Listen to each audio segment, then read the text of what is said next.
April மாதம் திங்கட்கிழமை 20ஆம் தேதி. திதி காலை 11:12 வரை திருதியை திதி, பின்பு சதுர்த்திதி.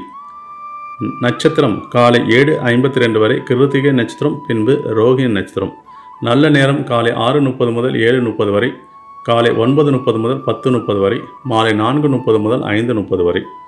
யோகம் காலை 6:01 வரை சித்த யோகம், பின்பு மந்த யோகம். அன்றைய சந்திராசிரமம் ஏற்படக்கூடிய ராசிகள்: துலாம் ராசிக்கு சந்திராசிரமம் காலை 7:52 வரை சித்திரை நட்சத்திரம், பின்பு சுவாதி நட்சத்திரம். அன்றைய கிரக சஞ்சாரங்கள்: மேஷத்தில் சூரியன், ரிஷபத்தில் சந்திரன் சுக்கிரன் இணைவு, மிதுனத்தில் குரு, சிம்மத்தில் கேது, கும்பத்தில் ராகு, மீனத்தில் சனி பகவான், புதன் செவ்வாய் இணைவு. அன்று வணங்க வேண்டிய தெய்வங்கள்: தட்சிணாமூர்த்தி வழிபாடு பண்ணுவது சிறப்பு. தவிர்க்க வேண்டிய நிறம் மஞ்சள் நிறம் ஆடை அணிவது தவிர்ப்பது யோகம்.